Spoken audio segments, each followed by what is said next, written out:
For as long as anyone can remember, the property tax has been the one bill you could never truly escape. You can work your whole life. You can pay off your mortgage. But it doesn't matter. Every year, the county assessor's envelope arrives. It's a constant, lingering feeling of injustice. You are, in effect, paying rent on a home you already own. Skip that payment, and the government can take the home you built. That reality, that deep-seated frustration, has finally reached a breaking point. Across America, a quiet revolution is underway. More than a dozen states are now actively working on plans to do the unthinkable. Not just reduce property taxes, but to cut them to zero. They promise a new American dream. They say the money will come from other places, from massive budget surpluses, from oil royalties, from tourism dollars. They are promising true home ownership for the first time. But in state-level economics, there is no such thing as a free lunch. This isn't a tax abolition. It is, in fact, America's largest and most dangerous fiscal experiment, a massive tax shift. And the central question is this: are we trading the stability of property taxes, as much as we hate them, for the extreme volatility of consumption, tourism, and energy revenue? Tonight, we are analyzing the 12 states on the front line. We will examine the plan, we will analyze who is fighting back, and we will expose the true hidden cost of tax-free home ownership. Number 1. Texas, the Lone Star Gamble. In Texas, the idea of freedom runs deep. The state has no income tax, but it compensates with some of the highest property taxes in the nation. For decades, Texans accepted this as the Texas trade-off. Not anymore. The plan, championed by Governor Greg Abbott, is bold. Use a portion of the state's massive budget surplus to eventually buy down and eliminate school property taxes entirely. These taxes would, in theory, be replaced by surging sales and consumption taxes. This plan was supercharged by a staggering $32.7 billion budget surplus projected for the 2023-2024 biennium. Using that political momentum, lawmakers passed an $18 billion property tax relief package, raising the homestead exemption to $100,000. But relief is not abolition. The political conflict began immediately. Who is fighting this? The mayors of Texas's largest cities, local county judges, and school districts. They argue that relying on sales tax is dangerously unstable. School boards in particular warn that their budgets will be tied directly to the price of oil and consumer spending, and that leads to the core risk. The Texas model isn't a magic solution. It's a tax shift from a stable asset to a volatile activity. Sales taxes are regressive, meaning they hit low-income families and retirees on fixed incomes the hardest. When the next oil bust comes, and in Texas it always comes, that $33 billion surplus will vanish. If the sales tax revenue collapses, who will fund the schools? Texas is gambling its children's education on the stability of consumer spending and the price of crude oil. For homeowners, it's a dangerous bet. Number 2, Wyoming, freedom funded by the ground. In Wyoming, low taxes are a way of life. The state values independence, and it has built an economy that reflects that. Like Texas, it has no income tax. But unlike Texas, it already has very low property taxes. The plan here is to go even further, using the state's vast mineral wealth, oil, gas, and coal, to fund local services directly. The state's royalties and severance taxes pump billions into government coffers. This isn't a new idea. It's an escalation of Wyoming's entire economic model.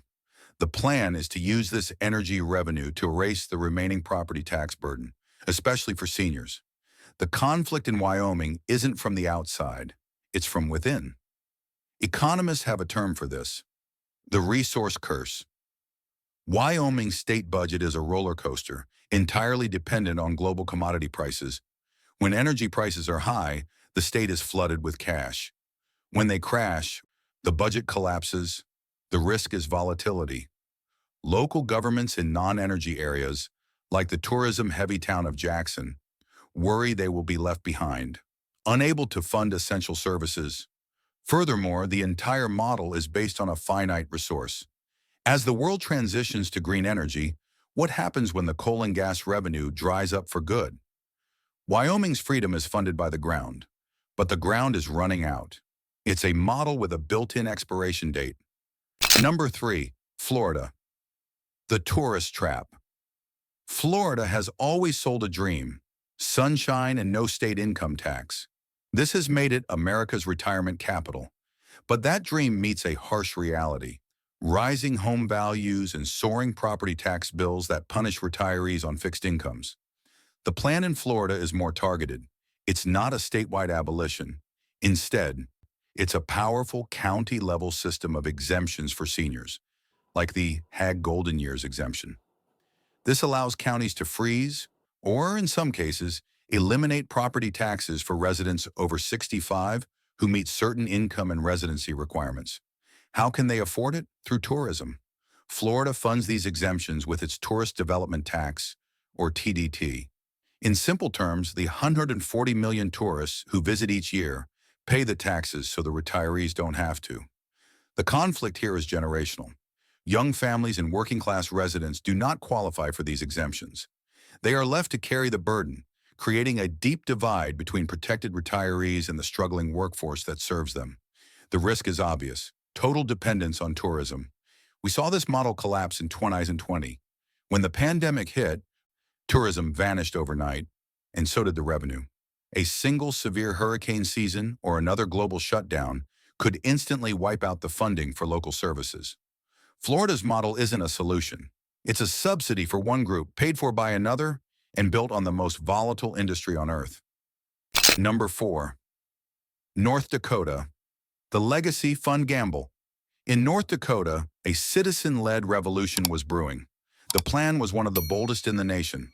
North Dakota, thanks to its Bakken oil boom, has a sovereign wealth account called the Legacy Fund. As of 2025, that fund is worth over $10 billion.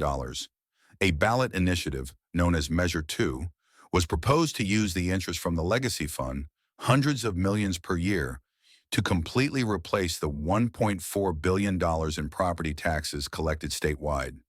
It was a simple, powerful idea. Let the state's oil wealth pay the bills forever. But the plan hit a wall. The conflict was between the citizens and the lawmakers. The Abolish Property Tax group failed to gather enough signatures to get the measure on the 2024 ballot. Why? Because lawmakers from both parties, along with powerful state interests, opposed it. They want to control that $10 billion fund themselves, using it for large-scale infrastructure projects, not giving it back to homeowners. The fact check is, this revolution has stalled, but the underlying risk of the idea remains. The plan depends on the stock market. The legacy fund's earnings are tied to its investments.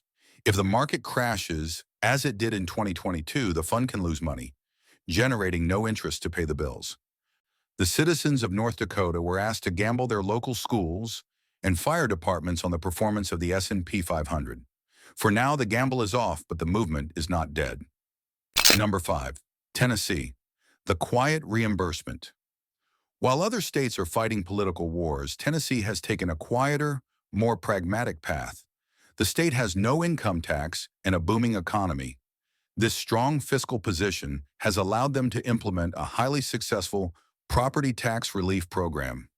This is not abolition, it is a targeted reimbursement program. If you are 65 or older, a disabled homeowner, or a veteran under a certain income limit, the state of Tennessee sends you a check to cover some or all of your property taxes. You pay your bill, and the state pays you back. It is simple, effective, and directly helps the most vulnerable. The conflict, however, is one of fairness. The program is a cliff. Retirees whose fixed income is just $1 above the income limit get no help at all. This creates resentment among seniors who feel they are too rich to get help, but too poor to afford the tax hikes. The risk is administrative. This is not a permanent guarantee. It is a line item in the state budget. Retirees must apply for it every single year. They live in constant fear that in the next legislative session, a new governor or a new budget crisis will cause lawmakers to quietly cut the program, leaving them exposed.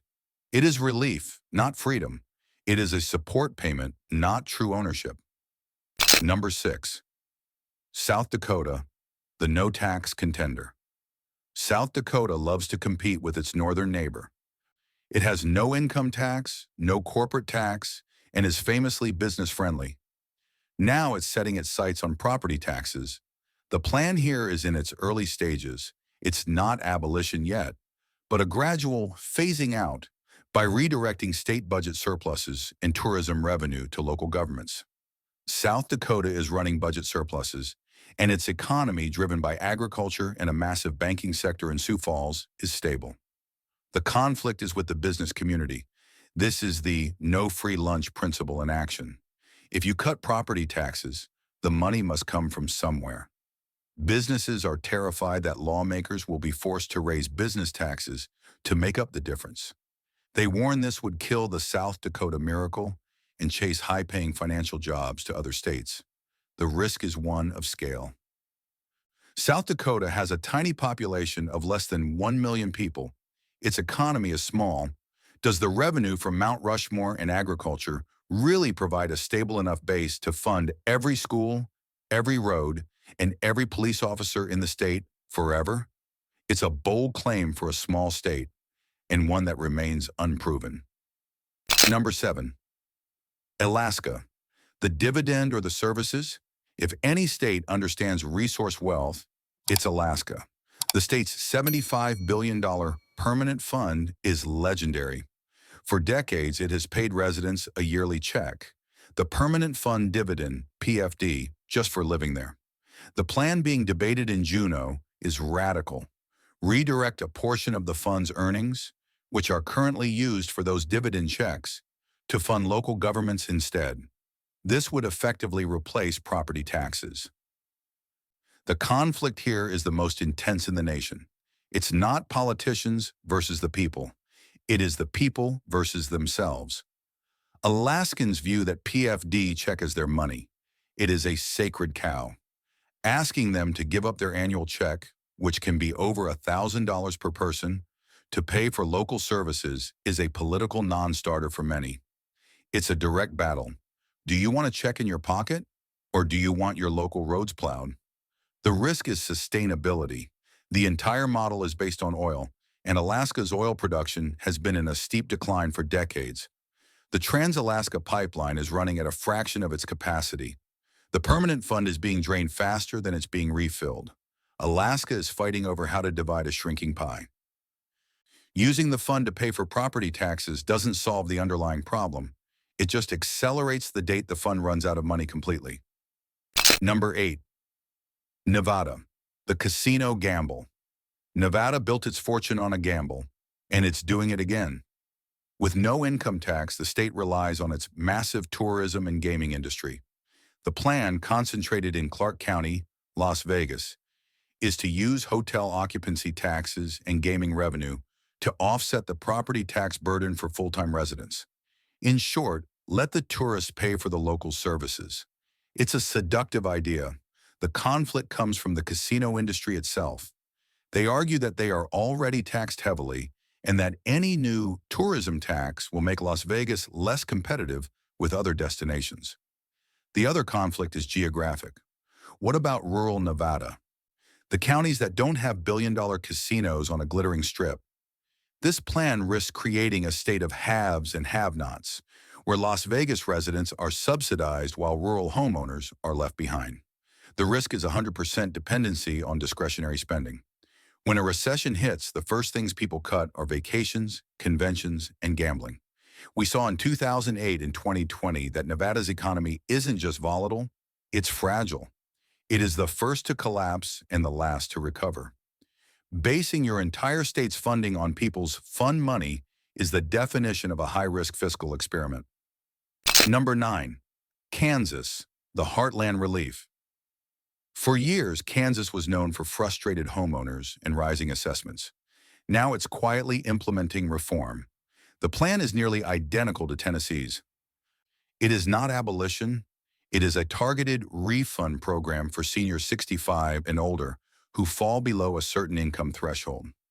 If you've spent your life paying into the system, the state argues, you shouldn't be taxed out of your home in retirement.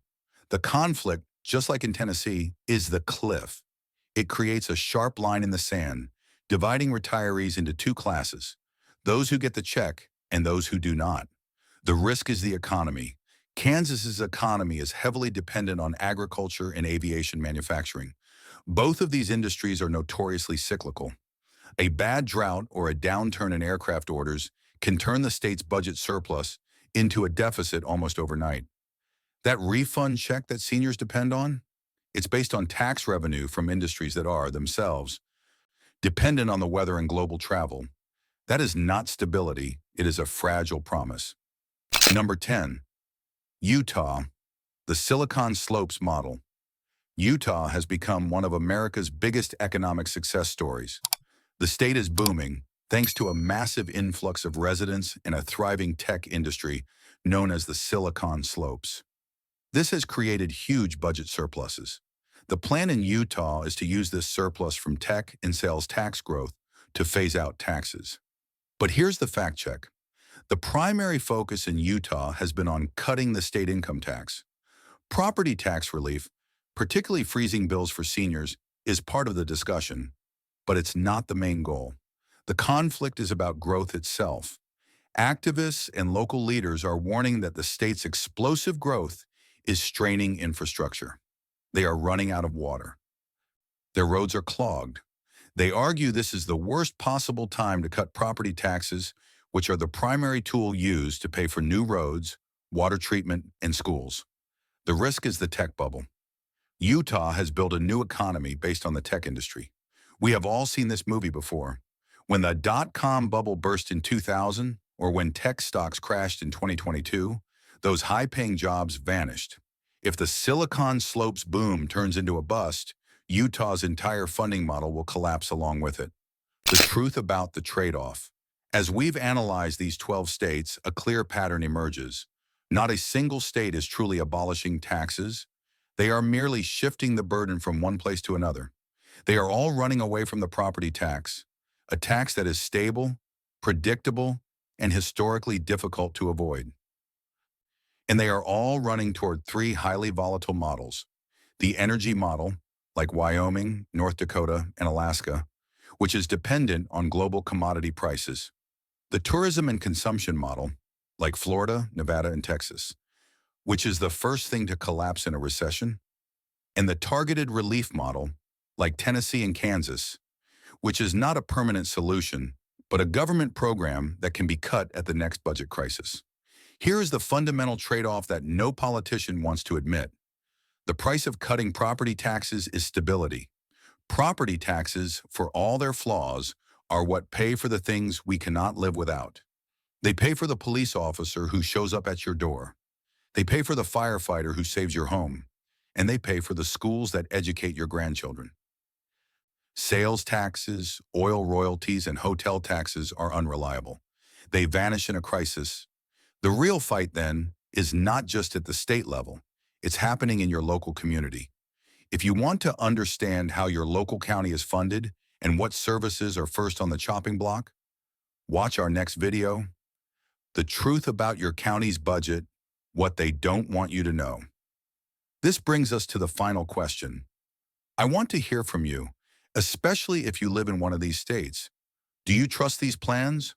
Or do you fear that the money for schools and local services will disappear when the next crisis hits? Let me know your thoughts in the comments. This is not a simple fight for no taxes. This is a complex battle to define what our communities will look like and how they will survive for the next 30 years.